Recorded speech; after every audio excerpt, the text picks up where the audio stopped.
Hello guys, నేను మీ కరేడు కుర్రోడు వచ్చేసాను ఇంకో వీడియోతో మీ ముందుకి. అలా డిస్కస్ చేసేద్దాం ఏంటో ఈ వీడియో. ఏం లేదండి, ఒకరోజు కూరగాయల కోసం అని చెప్పేసి మార్కెట్కి వెళ్ళాను. నా దగ్గర ఉన్న డబ్బులకి వచ్చిన కూరగాయలకి అస్సలు సంబంధం లేదు. వెంటనే మన కోడి బుర్రకి అలా పొదును పెట్టేసాం. ఇంటి దగ్గర ఖాళీగా ఒక ఫ్లాట్ అయితే పడుంది. అది ప్రాణం లేకుండా జీవోత్సవంలో అలా పడుంది అంతే. దానికి ఎలా ప్రాణం పోస్తే ఎలా ఉంటుంది అన్న ఐడియా అయితే వచ్చింది.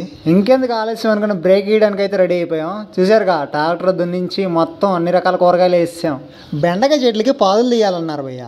సింపుల్గా ఎలా అయిపోతుందిరా అనుకున్న టైంలో కనపడుతున్నారుగా ముగ్గురు టీవీకి మూవీని కనెక్ట్ చేయమని అప్పటి నుంచి అడుగుతున్నారు భయ్య. సో నా టీవీకి మూవీని కనెక్ట్ చేస్తే నా పొలంలో పని చేయాలని చెప్పి కండిషన్ అయితే పెట్టాను. వాళ్ళు ఆ కండిషన్కి ఒప్పుకున్నారు. సో సినిమా అయిపోయిన తర్వాత చూస్తున్నారుగా అట్లా ఉంటుంది మనతోని. యాక్చువల్గా అయితే ఇల్లు చేయకపోతుండే, కానీ బుడపిల్ల మంగమ్మ శబ్దాలు చేసి వాళ్ళని రెచ్చగొట్టి మరీ పొలంలోకి దింపింది. ఒక రకం రెండు రకాలు అయితే మనకు సరిపోవనిపించింది.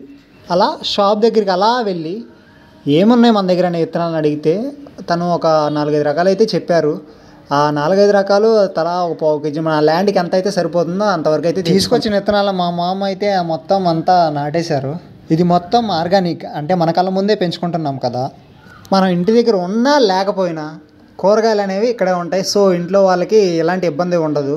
ఎదురుగా చూస్తున్నారుగా, తోటకూర, గోంగూర, చిక్కుడుకాయ, బెండకాయ, టమోటా వేసాను. టమోటా ఎక్కువ టైం అయితే తీసుకుంది. ఆ ల్యాండ్లో మళ్ళీ గోంగూర వేసింటే ఎక్కువ సేల్ అయిపోయింది. ఇక్కడ వాటర్ కోసం అయితే ఒక పైప్ అయితే తీసుకొచ్చాము. ఇంటి దగ్గర నుంచి డైరెక్ట్గా గుంట తీసి గుంటలో బూడ్చిపెట్టేసాం పైప్ని. అయితే మళ్ళీ బయట ఉంటే ఏమన్నా తొక్కేస్తాయని చెప్పి అన్ని గుంట తీసి బూడ్చిపెట్టాం. పకడ్బందీగా ప్లాన్ చేసాం. మైక్, సొరకాయ, బీరకాయ, దోసకాయ, ఇలా అన్ని రకాల కూరగాయలు అక్కడ ఎక్కడైతే చిన్న స్పేస్ ఉందో ఆ స్పేస్లో అన్ని రకాల కూరగాయలు అయితే వేసాం.